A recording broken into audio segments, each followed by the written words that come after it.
You will hear a number of different recordings, and you will have to answer questions on what you hear. There will be time for you to read the instructions and questions, and you will have a chance to check your work. All the recordings will be played once only. The test is in 4 sections. At the end of the test, you will be given 10 minutes to transfer your answers to an answer sheet. Now turn to Section 1. Section 1. You will hear a telephone conversation between a travel agent and a customer. First, you have some time to look at questions 1 to 6.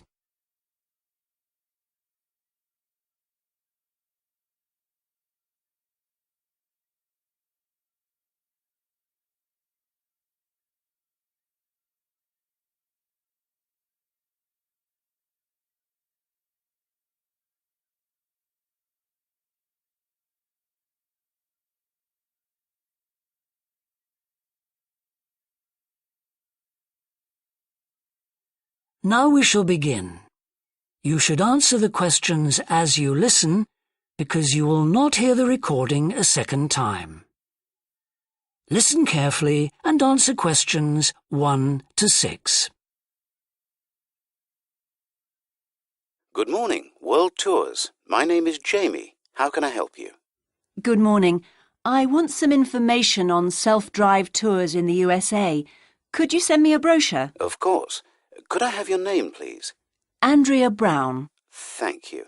And your address? 24 Ardley Road. Can you spell that? Ardleigh Road. Postcode? BH5 2OP. Thanks. And can I have your phone number?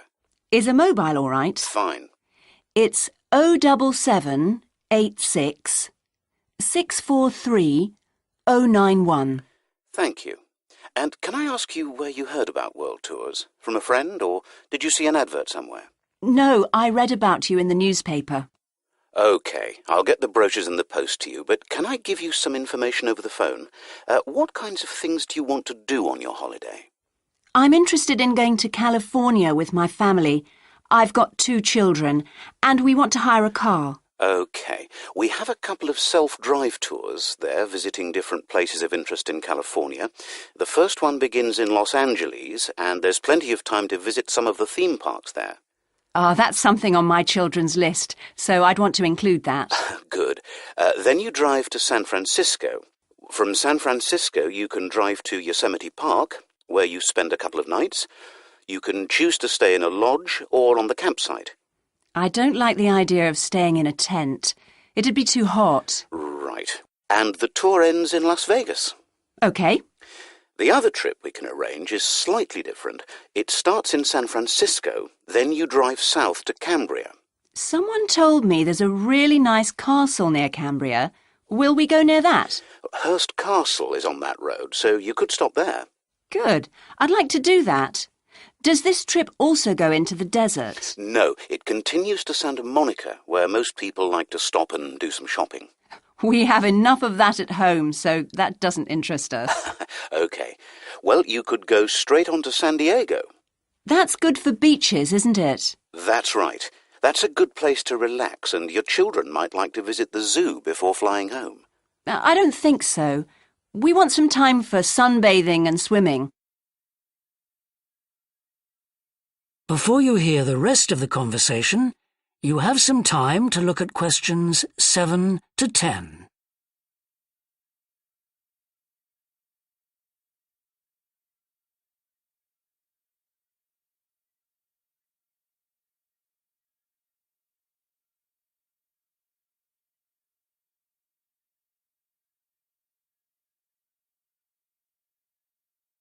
Now listen and answer questions 7 to 10.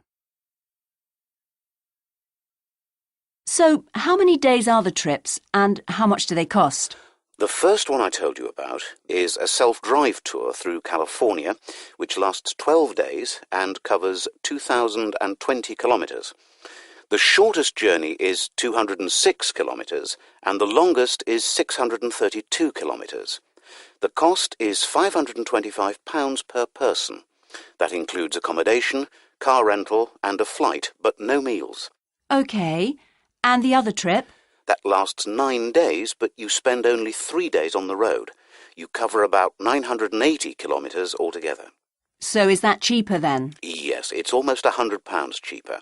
It's £429 per person, which is a good deal.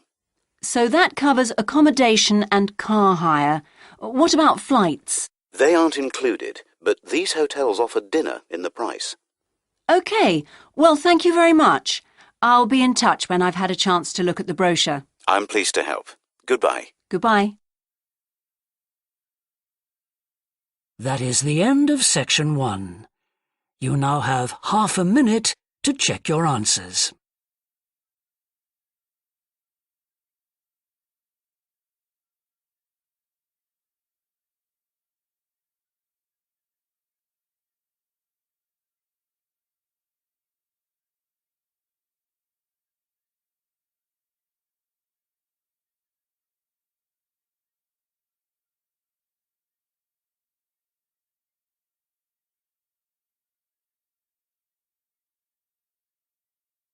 Now turn to section 2.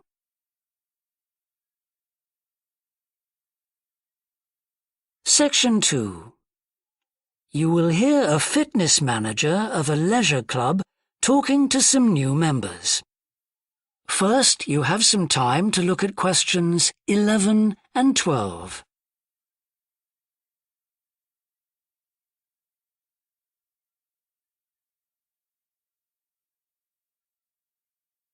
Now listen and answer questions 11 and 12. On behalf of LP Clubs, I'd like to welcome you all here today. My name's Sandy Fisher and I'm one of the fitness managers here. Before we start our tour of the club, I'll just run through some basic information about the facilities we have here, including recent improvements, and explain the types of membership available. Our greatest asset is probably our swimming pool, which at 25 metres isn't Olympic-sized, but now we've expanded it to 8 lanes, it's much wider. This means there are rarely more than a couple of people at a time in each lane. Unfortunately, there isn't space for an outdoor pool here, but the glass roof on the swimming pool is partly retractable, which means you can enjoy something of the open-air experience on warmer days. Our recently refurbished fitness suite has all the latest exercise equipment, including 10 new running machines and a wide range of weight training machines. Each member is given full training in how to operate the equipment, and there is always a trainer on duty to offer help and advice. Although we do have adult-only times after 6 and at certain times at weekends, children are well catered for. Older children continue to benefit from a wide range of tuition, anything from trampolining to yoga. Before you hear the rest of the talk, you have some time to look at questions 13 to 20.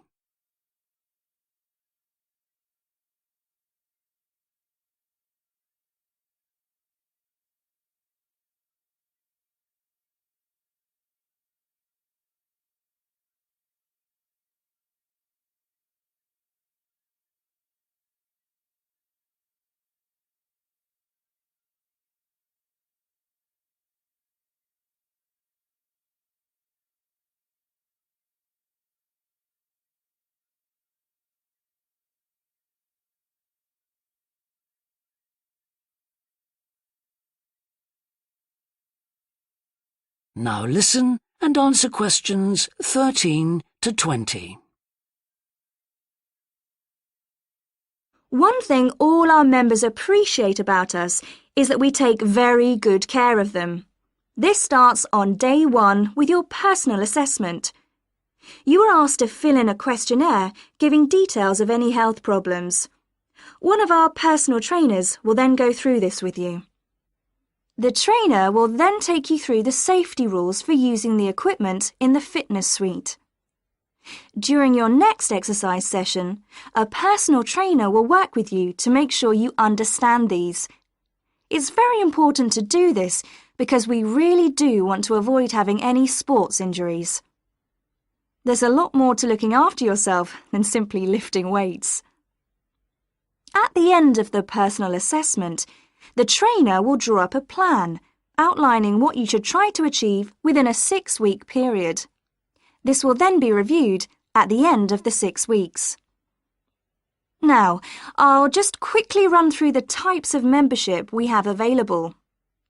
All members must pay a joining fee of £90 in addition to the rates for the monthly membership fees. Gold membership entitles you to free entry at all LP clubs. There are now LP clubs in all major cities and towns, so if you travel a lot, this will be a great advantage. Individual gold membership costs £50 a month, and joint membership for you and your partner will cost £75. Premium membership is for professional people whose work commitments make it difficult for them to use the club during the day, and so LP gives booking preferences to Premier members at peak times. This means you'll find it easier to book the sessions at times that suit you. Reciprocal arrangements with other LP clubs are available to Premier members. Premier membership is for individuals only, but you'll be sent passes for guests every month. The monthly fee is £65. You don't have to have any special clothes or equipment when you visit the club. We provide robes and hairdryers in the changing rooms, but it's very important to remember your photo card because you won't be able to get in without it. For people who aren't working during the day, That is the end of section 2. You now have half a minute to check your answers.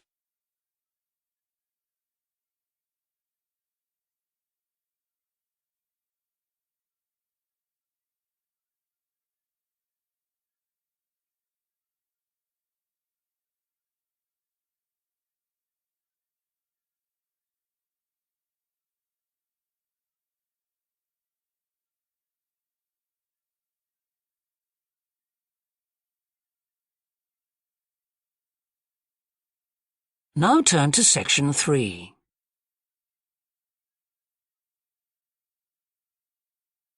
Section 3. You will hear a student called John talking to a professor about a design competition he is entering. First, you have some time to look at questions 21 to 25.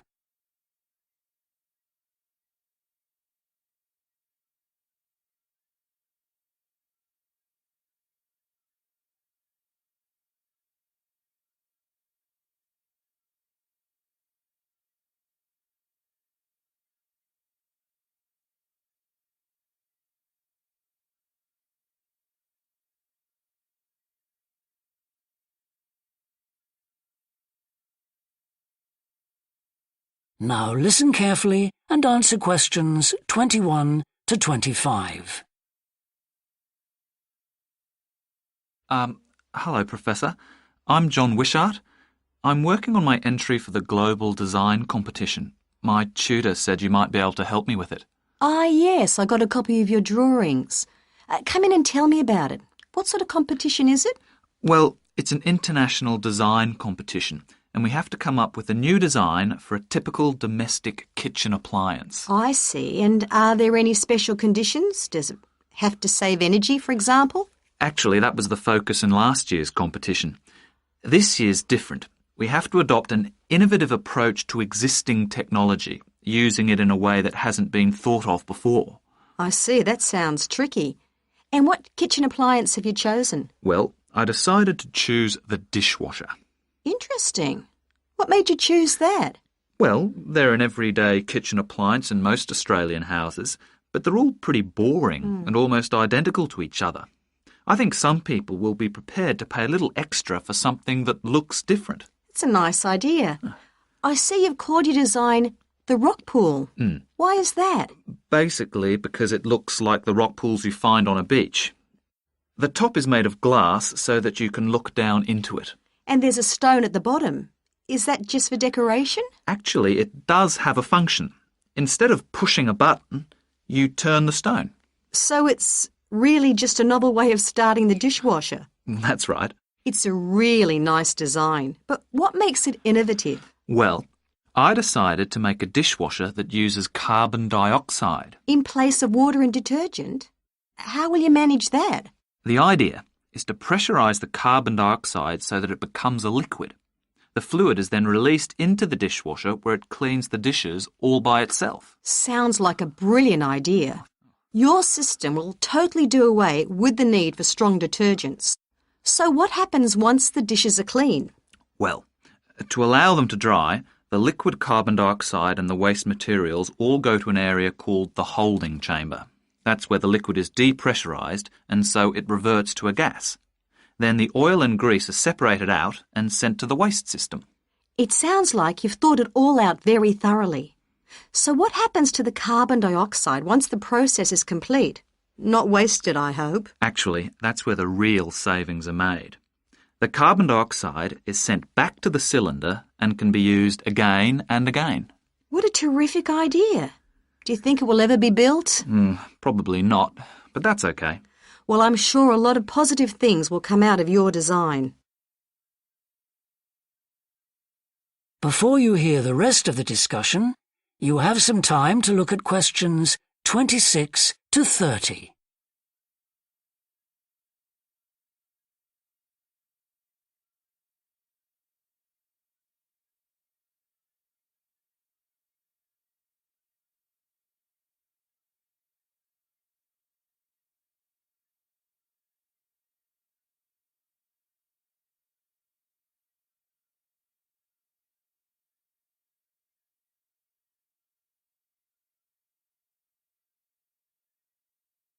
Now listen and answer questions 26 to 30.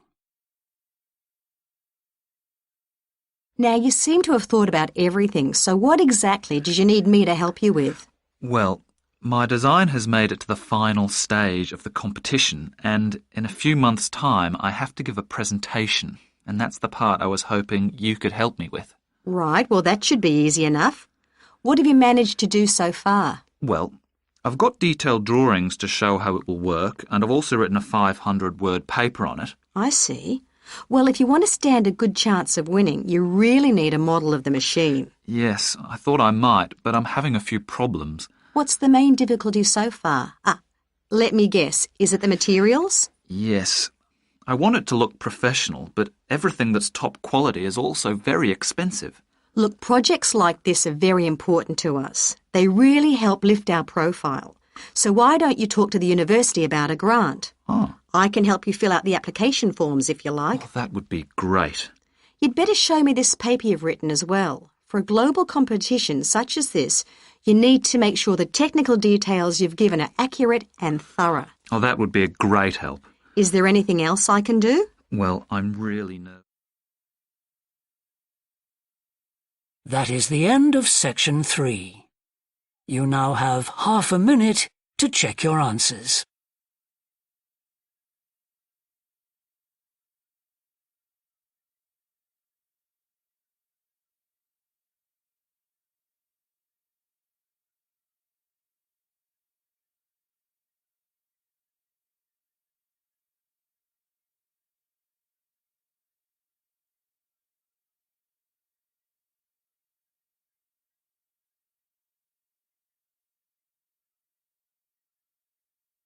Now turn to section 4.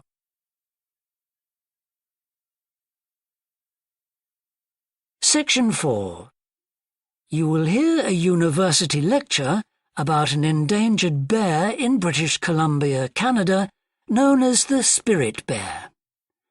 First, you have some time to look at questions 31 to 40.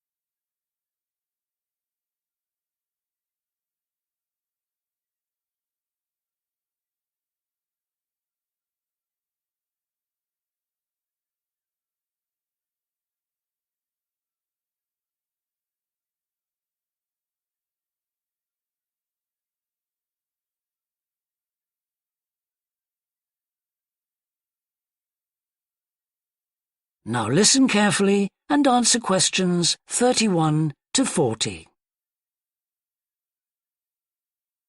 Today, we continue our series on ecology and conservation with a look at a particularly endangered member of the black bear family.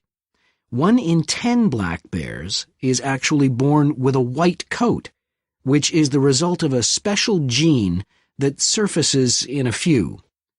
Local people have named it the spirit bear, and according to the legends of these communities, its snowy fur brings with it a special power. Because of this, it has always been highly regarded by them, so much that they do not speak of seeing it to anyone else. It is their way of protecting it when strangers visit the area. The white bear's habitat is quite interesting. The bear's strong relationship with the old-growth rainforest is a complex one. The white bear relies on the huge, centuries-old trees in the forest in many ways.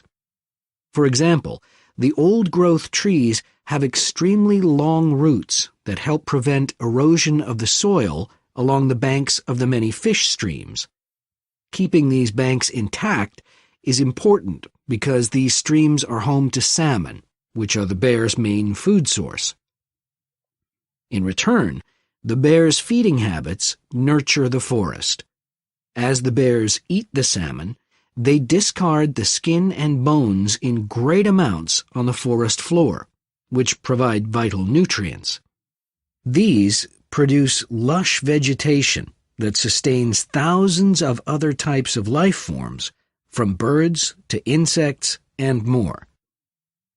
Today, the spirit bear lives off the coast of the province of British Columbia on a few islands. There is great concern for their survival, since it is estimated that less than 200 of these white bears remain. The best way to protect them is to make every effort to preserve the delicate balance of their forest environment. In other words, their ecosystem.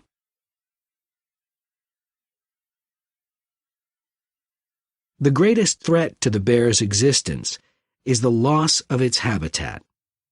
Over many years, logging companies have stripped the land by cutting down a large number of trees.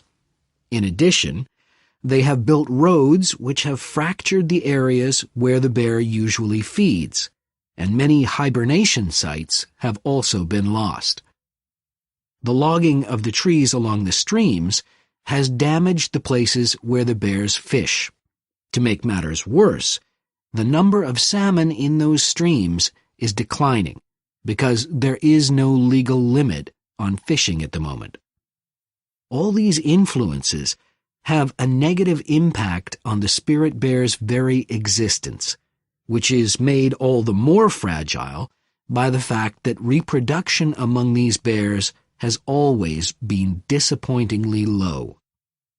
And so, what's the situation going forward? Community organizations, environmental groups, and the British Columbia government are now working together on the problem. The government is now requiring logging companies to adopt a better logging method, which is a positive step. However, these measures alone may not be sufficient to ensure a healthy population of the spirit bear in the future. Other steps also need to be taken. While it is important to maintain the spirit bear's habitat, there also needs to be more emphasis on its expansion. The move is justified as it will also create space for other bears that are losing their homes to damage. That is the end of section 4.